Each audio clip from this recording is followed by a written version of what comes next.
Okay, so I know y'all normally used to me making like funny videos, DIYs, acting a fool, right? This video is a little bit different. So in this video, I'm gonna be showing how I changed my youngest urostomy bag.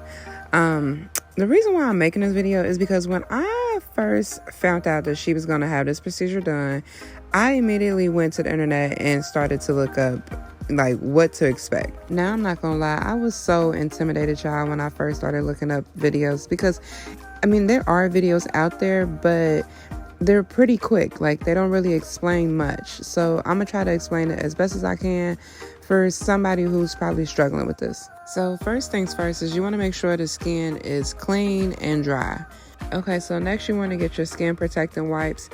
Now I put it on and then I let it dry before I put the next layer on because I use two. Now when she first had this procedure done, we used to use the paste as a filler around her stoma, but this barrier ring right here, I can't even lie to you, that is the game changer. That is the stress-free option for us. With the paste, I used to get 1 to 2 days without her bag leaking, but with this barrier ring, y'all, I think the most I've ever gotten was 5. And at that point, I was like, let me just change it just because. So I just take the ring and warm it up in my hands and then kind of mold it around her stoma and then place the sticky part on top.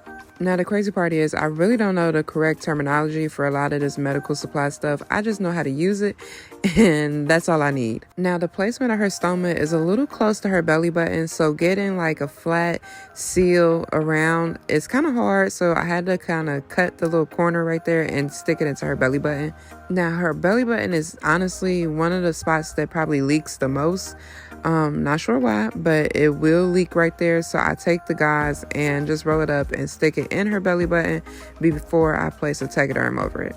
Now, I used to use the barrier strips as a way to kind of go around and get like a good seal around the edges, but I noticed that they would lift really, really quick. Now, I don't know if that was simply because she'd be at school, playing around, sweating, being a kid, but they didn't work for us that good.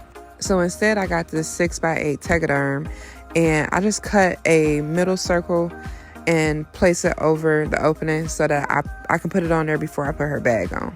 And also with the tegaderm being waterproof, it helps especially with her sweating because, like I said, she's at school, she's a kid. So it makes it easier. And then last but not least, I make sure that she has her belt on because that right there helps the stoma kind of get pushed out into the bag. I don't make it too tight because, I still want her to be comfortable, but it makes it so much better.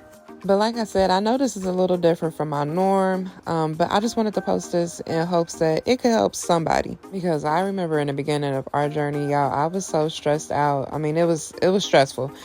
So if it helps, and that makes me happy.